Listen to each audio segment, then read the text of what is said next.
Bakari Sellers. I'm excited to have him join us here on the Michael Steele podcast today, folks. Welcome.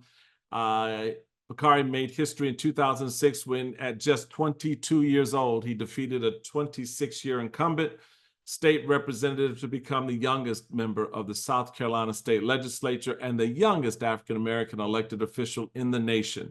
In 2014, Bakari was the Democratic nominee for lieutenant governor in the state of South Carolina. And then he went on to serve, unfortunately, not in that capacity, but as a political analyst at CNN, and served in the South Carolina state legislature as well. Recently named to Time's 40 Under 40 list.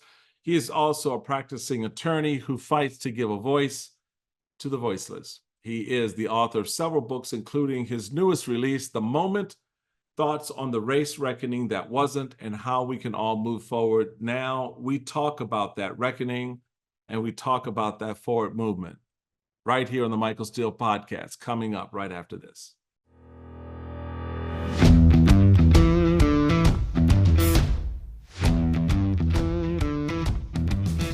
What up, everybody? Welcome to the Michael Steele podcast. Love having you join me here in the house. I'm excited about the conversation because we're going to talk with a brother whom I've grown to admire and watch and learn from. It's got some wisdom for his youthful looks there. I love it.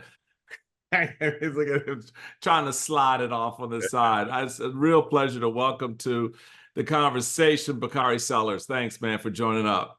No, thank you, man. I've admired you for a very long period of time. Many people don't know our political careers overlapped. And so I was able to look up to you from a distance. And even more importantly, man, I appreciate you've charted your own course, and you were you were relatable and would not allow people to pigeonhole you long before it was popular. So I appreciate that. No, I appreciate that, man. Look, I followed in the footsteps of guys like Ron Brown and Marion Barry. Everyone always, when I mention Marion, they go, Marion. I'm like, yeah, Marion was a deep thinker of politics and very successful. And a lot of these guys looked past my party label and just told me how to be a good leader. And the most important thing was stay in your skin, And I got to look at Marion. this. I don't let anybody talk bad about Marion. Marion and my dad were really close and SNCC. Yep. Uncle Marion is what I called him. I went to lunch with him many a times when he was on city council up there. And if you go to Washington, D.C. right now, and you talk to anybody above the age of 35, they will all that are from D.C. He has a 90% approval rating. Yep. To this day. To this day. To this day. Look, if they could get the brother back in the council chamber or the mayor's office today, they would, They would. That's how that rolls. Yeah. Well, man, I'm really proud for you and your success. You have been in space writing and talking about a lot of important cultural and political issues that that are impacting folks today, giving context to it. And your latest work for me, which is important because it really is how you kind of reconcile these moments. Because I don't think a lot of people, Bakari, appreciate that we are setting a pathway for the future. We're just not following the path that has been set by those who've come before us, like the gentleman we talked about, Brown, Marion Barry, George Bush on the Republican side, and others. But we ourselves are writing this course. So your book, The Moment: Thoughts on the Race Reckoning That Wasn't and How We Can All Move Forward Now, really talks about moving into that future, writing that future. Give us your thoughts around the book before we get into some of the particular aspects of what you've written, and particularly how you contextualize what you've written with what we're seeing right now. Yeah, no, maybe it was my youthful naivete, but I thought in 2020 when we were in COVID and the summer was literally and figuratively hot, meaning the streets were bubbling over with George Floyd, Ahmaud Arbery, Breonna Taylor all happening in quick succession. I felt, from studying history that maybe we were on the precipice of a third Reconstruction. Mm-hmm. Uh, and that was, a moment that we missed. And not only did we miss it, I would articulate that we've regressed and gone backwards since that time. And I wanted to be able to highlight how we missed that particular time frame and how we missed that opportunity to have that growth. And with every reconstruction we've had in this country, there has been a great correction. And when you look at those periods of time where you've had great deals of progress, or dare I say, movement towards equality, you've had these overcorrections. And I would articulate now we're starting to see that through policy, through just the casual conversation on social media, through the media lens of some of our friends like Tucker and Sean Hannity and Clay Right. Travis and Right. Ben Shapiro. And I forget the one that ain't smart. What's the young one that's not smart? He runs the Oh, what's his name from Charlie Kirk. Charlie Charlie, Kirk? Yeah, yeah, from USA. yeah, Yeah, Talking Turning Points Point. USA. Yeah. Yeah. And so when you look and analyze just the language of that media and kind of where we are, it makes you realize I steal from King in the afterward in the final part of the book that we're in the nadir in the darkest portion of time. But that also gives you hope because as King said, only when it's darkest can you see the stars. Yeah, so that's true. And the concern I have are the number of people who refuse to look up. Yeah. There is a concern of that of people who refuse to look up. I wholeheartedly agree, and I've never thought about it like that. And there are some people who are so overwhelmed in their daily task that they can't look up.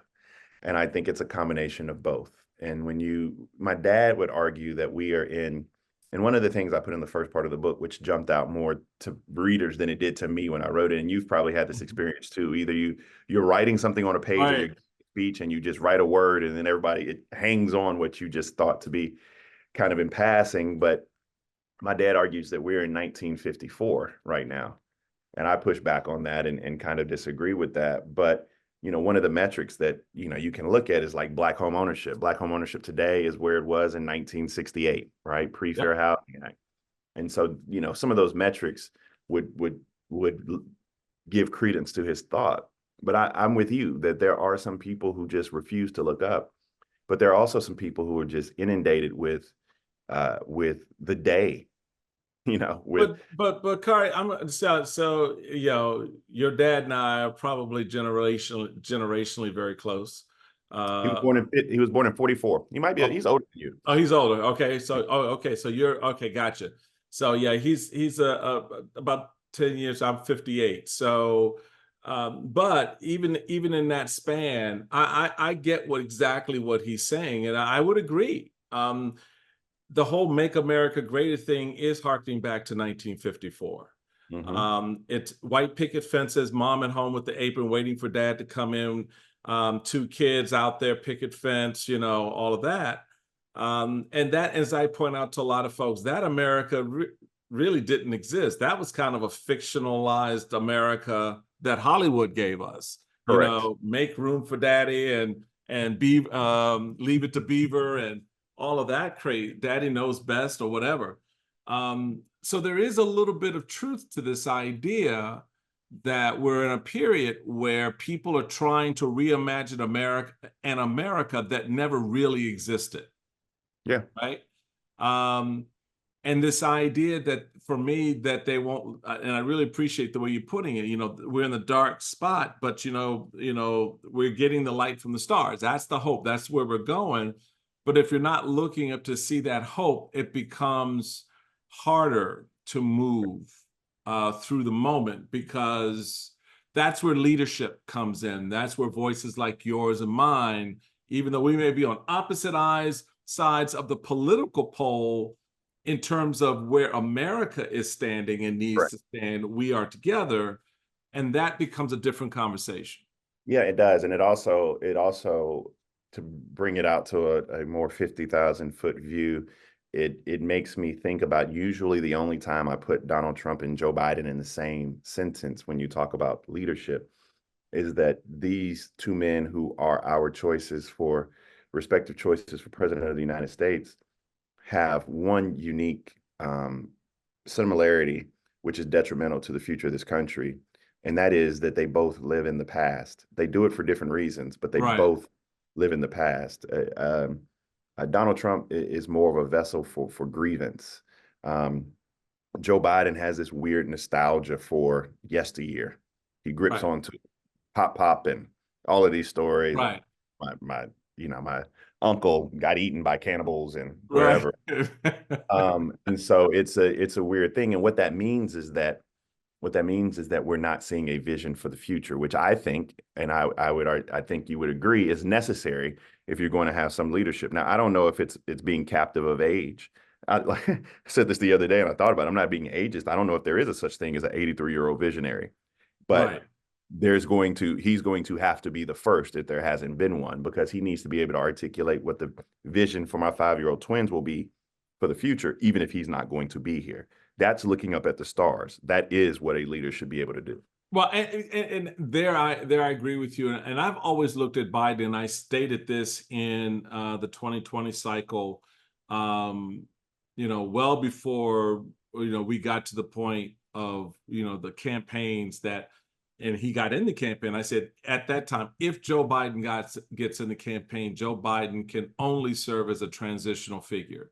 He can only be that bridge between what we've just gone through in the last 4 years, setting up an authoritarian sort of illiberal narrative, and what America will be for your 5-year-old. And not that he has to be the person who gives us the vision. He has to be the person that reminds us of the importance of the country, so that vision can survive long enough for you and your generation to take the baton and move the country for your 5-year-old and all the other 5-year-olds out there. That was an anticipation that, we get through 20 to 24, that pattern would be set. No one accounted for, and I don't know why, Donald Trump getting back in the game again, and on the Republican side, but more on the Democratic side, leveling up that visionary who could then make that case from 24 going forward.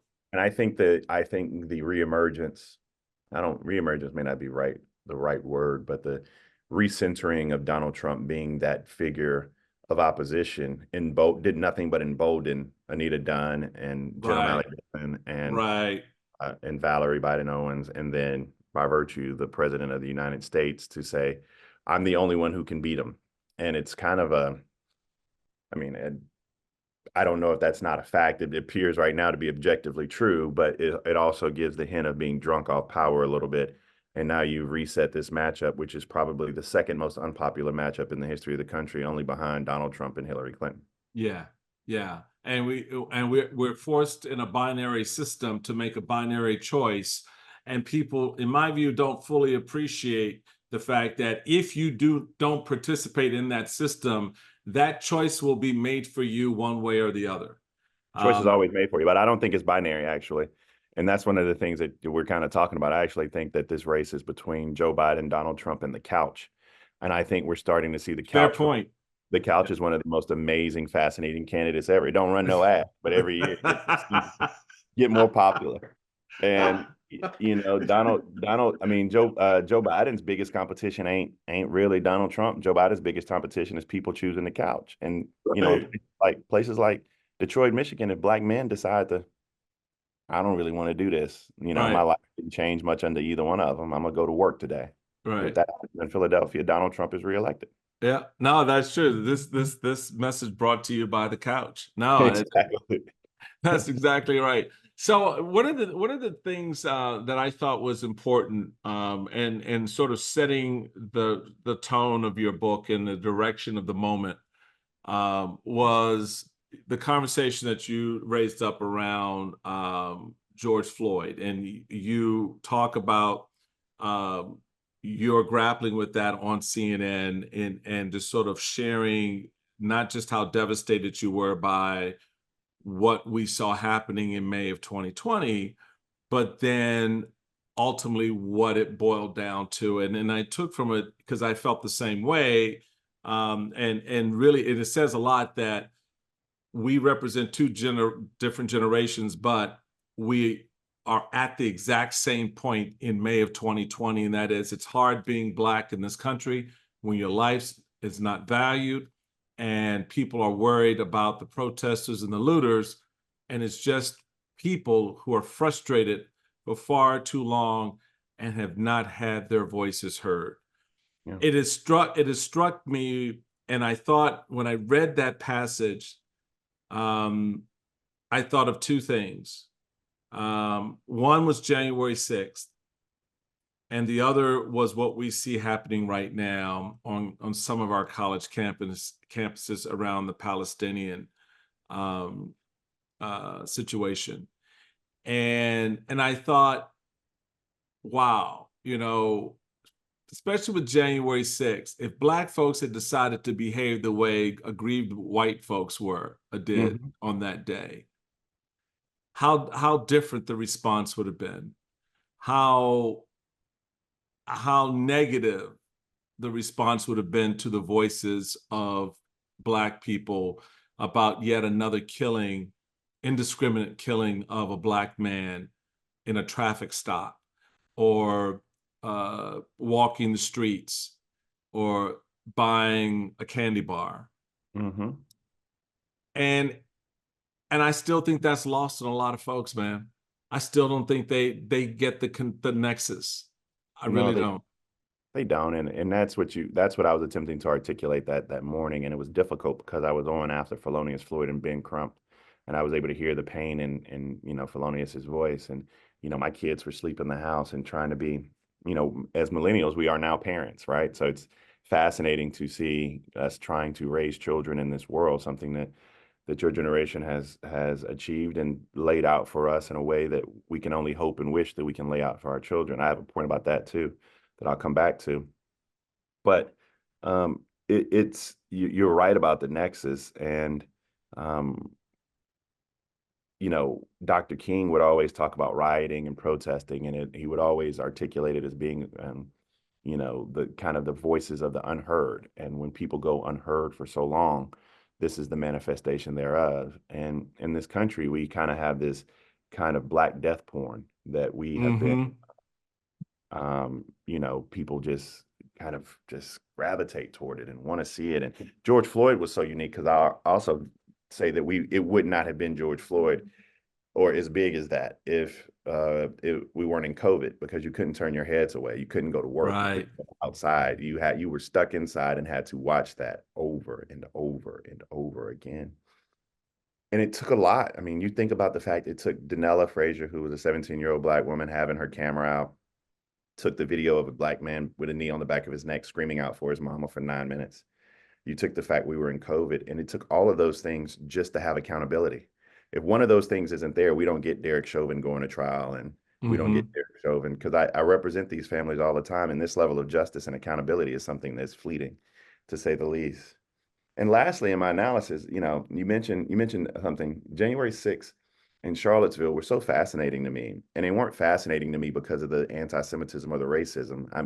I think you and I are probably, being Black men of a certain age, I don't want to say desensitized, but when somebody says, "Oh, there's racism going on over there," we're not like, "Oh my God," and clutch. No. Right? but for me, yeah, exactly. the most fascinating part was that they didn't wear hoods, like they didn't cover their faces. No. That just shows you where we are. January 6th, Charlottesville, these people are out there chanting the most vile things. They are running through the Capitol with the Confederate flag. They're stealing Nancy Pelosi's like laptops and, lecterns. And one dude even showed up at January 6th with his work lanyard on. I was, it's this level of being unashamed that really, really, really disturbed me, and said that we're in a troubling part in our country when people are espousing this, doing this, and they're not afraid to cover their faces any longer. And they're not afraid because they feel that there's some protection from the system. I mean, when you think about the fact that Donald Trump would tell his folks in his rally, if you smack the crap out of someone who's disagreeing with what I'm saying here, because they, someone would protest. You've been to rallies, someone say something and someone, oh, I don't know, and everybody, ooh. But I'll pay your legal fees. Don't worry about it. I got you covered, right? When he tells, I'm going to be your retribution. I'm going to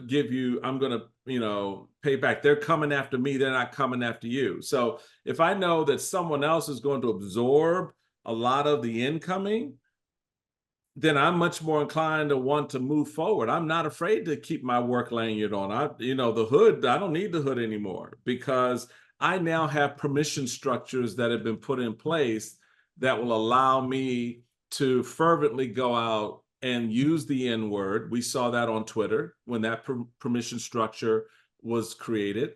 We've seen it at the rallies, where folks aren't afraid to use white nationalism, Christian nationalism, to embrace Nazism and other evils. So yeah, I give you the permission structure. You do anything you want.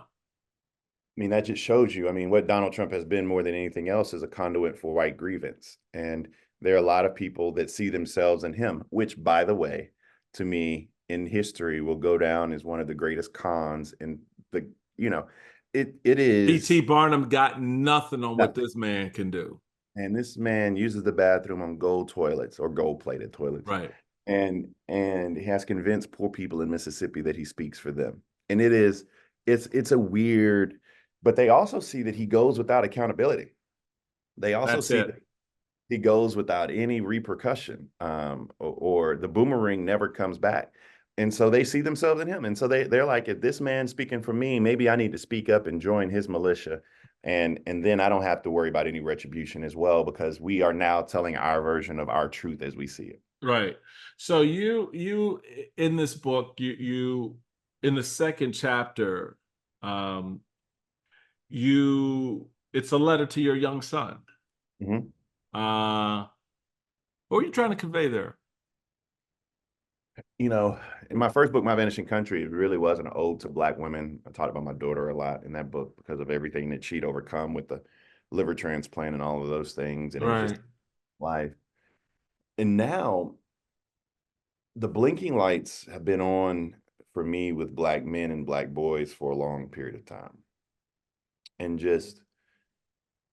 we have not fully examine the causes behind the erosions that we see in the community fabric when it comes to Black men. Mm-hmm. And also, people for some reason forget that the second largest demographic voting for Democrats behind Black women is Black men. Like it's just a conversation that's not had much. And for the chapter about my son in particular, I just wanted to have a conversation, man-to-man conversation. I wanted people to see what that looks like. I wanted people to see that love. I wanted people to be able to read that upliftment, see that history. And then maybe when Stokely's old enough, I will really want a response from him. I would like a response from him when he's 8. I would like a response from him when he's in college. I would like a response from him when he starts a family, and kind of what his response is to, my charge about just trying to fulfill the legacy of your grandparents and great-grandparents, and also stand in the gap for your brothers who may not have that infrastructure in place that you have. So what do you tell him when he's 16, 17 and hanging out with his friends, and they're driving somewhere, they're at a party somewhere, and police are involved? What do you tell him? First of all, I don't know, because he's 5 now. They're 5 now. But I think if the environment was what it is today, if they're driving somewhere, I would probably give them the same lessons my father told me, which is to turn down your music first. Mm-hmm. Call 911, which is what, and the reason we do that, people find that to be strange, but I'm from South Carolina. Yep. And a lot of these roads are dark. A lot of these roads are 2-lane highways. Yep. Call 911 and you let them know that you're going to somewhere with light, so they won't think that you're running away from them. You pull into somewhere with light, and then you recognize that you don't have to fight this battle on the side of the road. We have the resources to be able to fight these battles in the court of law. Right. And so, your goal is you go into survival mode. You want to come home, and I want to make sure that Stokely does everything he should do to not make his mama angry or break her heart. Right. So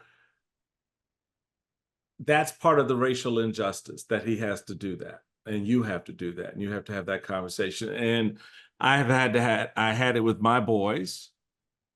My mother and father had it with me, and their families had it with them. And it's been part, and it's something I try to get my white friends to understand, is this has become such a natural part of the conversation and growing up. Your mama and daddy talk to you about going out, hanging with your friends and getting networked and all of that. That conversation doesn't involve, well, when you're at a party and the police are called or you're driving home at night and you get pulled over. And I've had to have that conversation with my nephews and young men that I'm mentoring today, just as I had to have with my kids 20 years ago when they were in their early teens. So it really kind of begs the question, how do we get past this? I mean, what is it? What is in the moment that has to be created that will get our institutions, largely in criminal justice, police, et cetera, and more broadly in our communities, to appreciate that we've been your neighbor for 400 years. We've been building the same communities that you're living in for 400 years. So why do we continue to do this? The tragedy in that statement is that I articulate in this book that my generation, millennials, may be the first generation of parents that do not leave this country better than the one that you all gave us. Mm-hmm. And that's a very, very, very tough pill to swallow. That, for me, as a parent, is a difficult realization. Mm-hmm. That doesn't mean that I'm going to stop fighting today and be Right. resigned to that. But hell, the trajectory we're on right now, objectively speaking, shows that that may be borne out to be true. But you're talking about these cycles, man. You're talking about these systems that we have not been able yet to deconstruct and reimagine, because I don't think the systems are broken. I don't think the criminal justice system is broken or our healthcare delivery system is broken. I think that engineers design a system and they work as intended. There you go. There you go. Now we're swimming in the same direction. Not that we weren't, but that's exactly what people fundamentally need to understand first. Yeah. And so, you have to be willing to, that's why I ascribe, that's why I love Marion and I love Julian. I love these thinkers that we're talking about, because they were willing to work within the system and say, wait a minute. Marion was like, wait a minute. You got all these black kids around here doing the summer with ain't nothing to do. And, they expecting them to be locked up. So what am I going to do? I'm going to start a youth jobs program in That's DC, it. change the fabric, which created, helped create a burgeoning middle class and taught them a skill. So when they actually graduated high school or college, they can get government contracts. I mean, it all fed into each other. It was about getting within these systems and deconstructing them and reimagining them so they look like the rest of us. And we have failed at doing that. That is the analysis. There have not been enough individuals who have been willing to do that with any level of success. Well, I will take a little bit of exception to one thing you just said about the handoff from our generation, my generation, to your generation. I think we failed you. I think you feel that way because while we may have created institutions that allow for economic prosperity and better education and all those things, we selfishly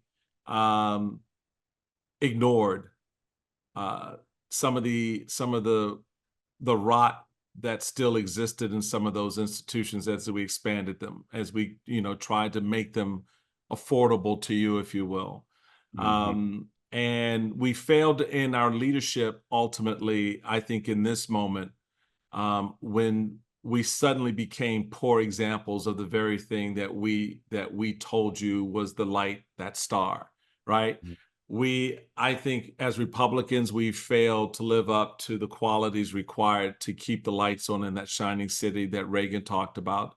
And I think as Democrats, we failed to honor our social commitment that Lyndon Johnson tried to put in place with the Great Society policies, recognizing that the young will become old and potentially poor, and that there is no pathway for the poor to advance into the middle class.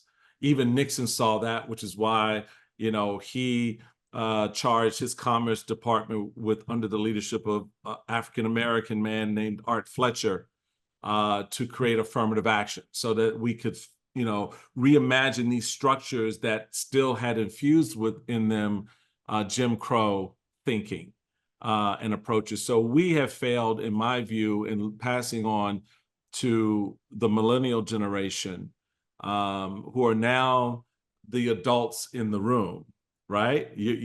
We're the seniors now. Our numbers are shrinking. A lot of us are moving out of leadership and power, and you're moving into it.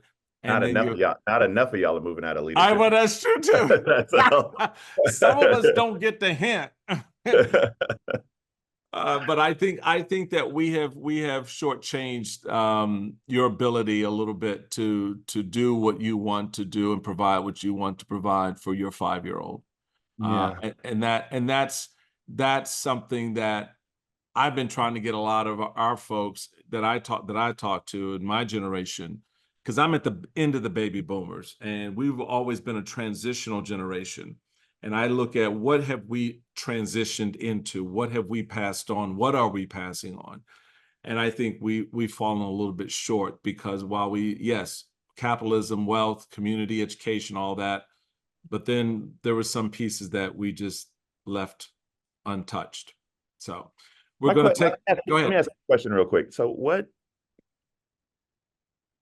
I have confidence in certain portions of the Democratic Party. Like I think Hakeem Jeffries is going to be a great speaker when that comes. I think he's going to represent so much. It will be unfair to compare him to Nancy Pelosi, but he will be right, great speaker.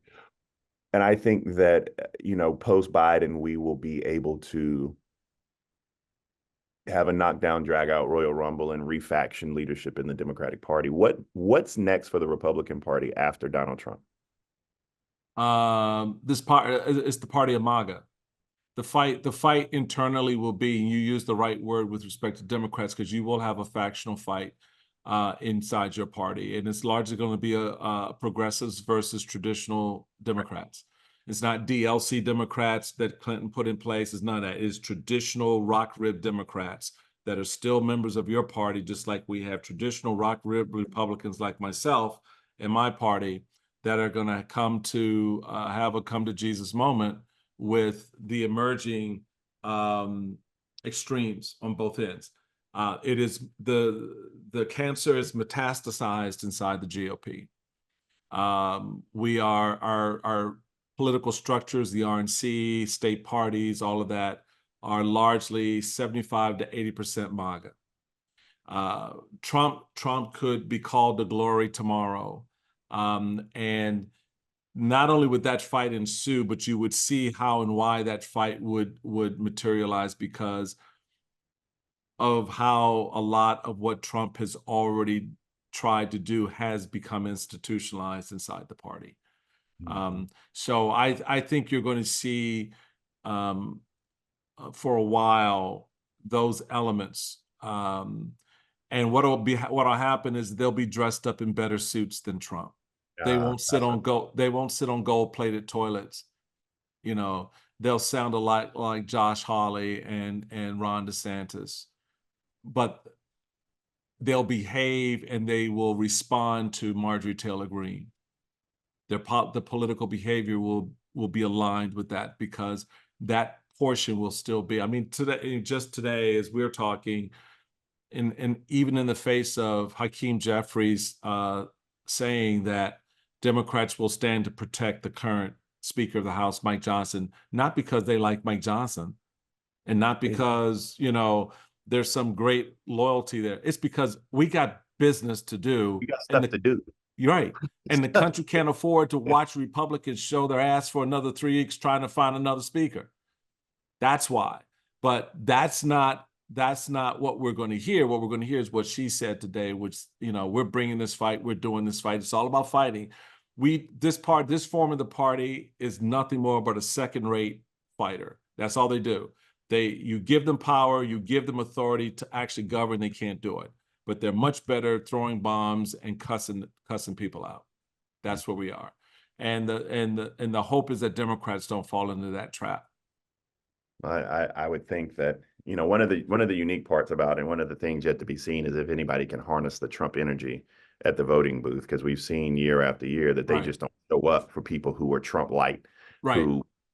And they're going to be people who try to thread a needle and be part Trump and part evangelical, which ain't really possible. Right? Doesn't work. Sorry. We'll just see what happens. We have a lot of talented people. I'm interested to see where they land. I am too, and I definitely have my eye on it. And I'm doing everything I can to create that factional fight inside the GOP because I want to have it. So the book is The Moment, Thoughts on the Race, Reckoning That Wasn't, and How We All Can Move Forward Together. I want to take a quick break. I want to come back. I want to end up with a little conversation on politics in the moment with this brother, Bakari Sellers. We'll be right back right after this. Hey, everybody, welcome back to the Michael Steele podcast. We're in conversation with the author of The Moment. He is Bakari Sellers. His work touches on some really, really important buttons, I think, in terms of the power of Black men. You actually you have a chapter in your book on the untapped power of Black men. Before I get into a little bit of politics, let's talk a little bit about that, because I appreciate the little bit of shout out I got in the book.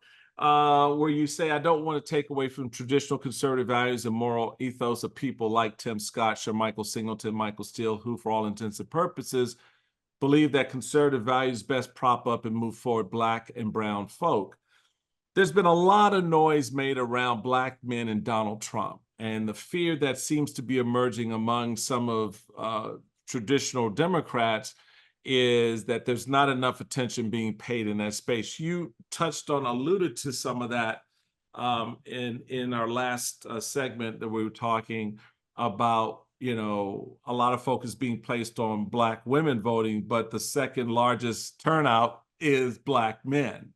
Yeah. Talk a little bit about what you see happening in that space, this allure that Donald Trump has with, and I'll put it this way, certain Black men, because he got me allure. The only thing I'm attracted to is how I beat him. That's the only thing I'm attracted to. But what do you see? Is it the LeMay painted gold sneakers and the? I don't think it's 25% or 20% like people are saying. I think it's enough around the edges to cause concern. But I also think that the warning signs are there. We're like, the check engine light is on when it comes to Black men. Right. You be willing to listen, meet them where they are. And I'll give you the best example. I was asked, what are 3 things you want to hear from Joe Biden when he goes to Morehouse, my alma mater? I said, well, the first thing is the world seems to be on fire. I want to hear, maybe not in depth specifics, but I want to hear globally about what peace looks like, right? Mm-hmm. Second thing is, one of the biggest fights we have is reproductive rights. There's a role for men to play, particularly Black men to play. You talk about head of household. You talk about, God endowing everybody with free will. It's kind of this religious ethos that a lot of Black men ascribe to. That's number 2. Number 3, an agenda that includes, Voting Rights Act and those type things. And then I said, look, he don't have to cover none of them. But if he goes up there and talks about criminal justice reform for 25 minutes, I will riot myself. Right?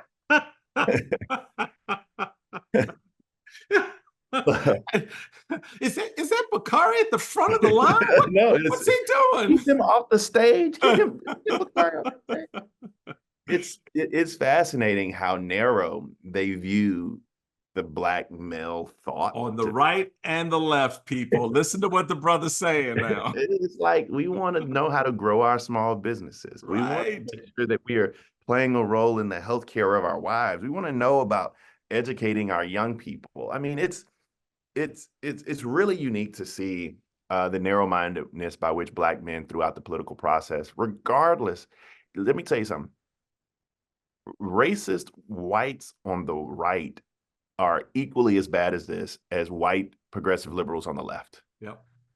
And it's where it's Yep. that unique thing where the world, the Come next together. it comes Doesn't together. it? So I called them the Bernie Sanders Donald Trump voter. oh that exists. That exists. That That totally. exists. So I don't know. I don't think black men are going to vote for Trump in these large numbers. Now there is an allure of Donald Trump with his strength that he I think it's a false sense of bravado, but he comes and he says what he wants to say and how he wants to say it, and he's decently misogynistic and all of these things. I think there's a level of bravado that woos some individuals, but I just think that's a small number of people. Yeah, it is. It is a small number of people, but I think that at the end of the day, it's a false narrative because Donald Trump is a punk, in my view. I've said it publicly, and I'll continue to say it throughout this I would agree. campaign. I would agree. I would agree. He is that bully on the playground that the one time the small kid that he picks on actually knees him in the nuts. That's it. It's over. He right? never.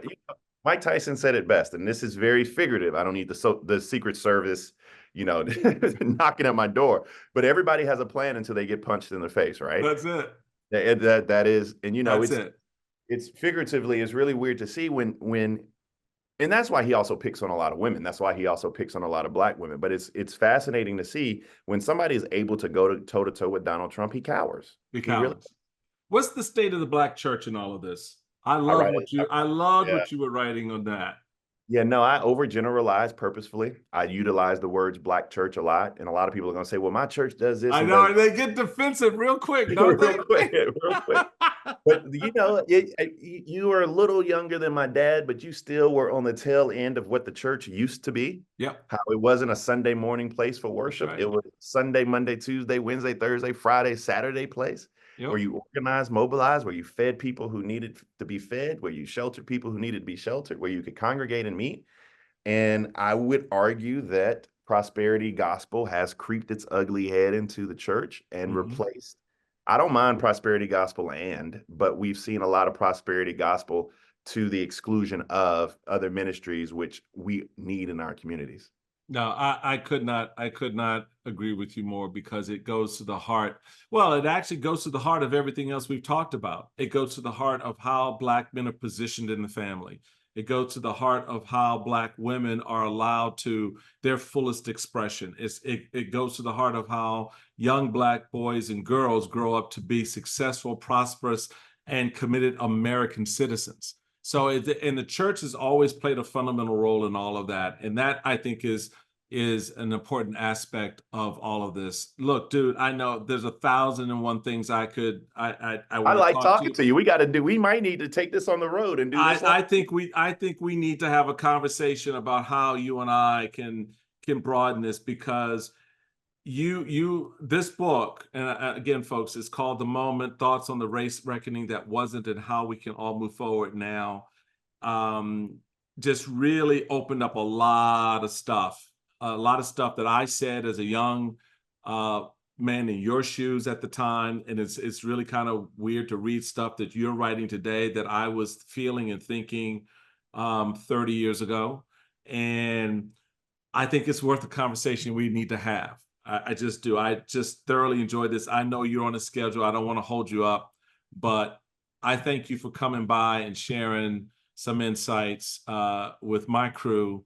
And I would like to offer for you to come back so we can continue this conversation, particularly as once we get a better sense of where this election is going to land and the role. I think Joe Biden is the next president of the United States because black people want him to be.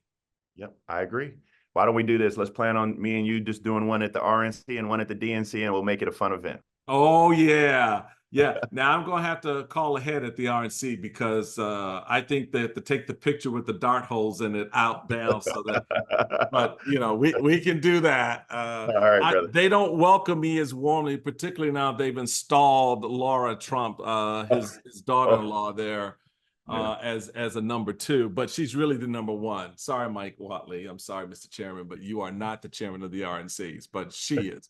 Anyway, Bakari Sellers, the book is The Moment, Thoughts on the Race Reckoning That Wasn't and How We Can All Move Forward Now. Get a copy of it, read it, digest it, study it, and learn from some of the messaging there, man. I appreciate you coming on. Thank you, man. Have a blessed day. You too now. All right, folks, that does it for our time together. Peace out to all of you. Summer's almost here. We're going to have some fun because it's campaign season. Stay tuned to all that we do here. Be blessed, be well. Take care.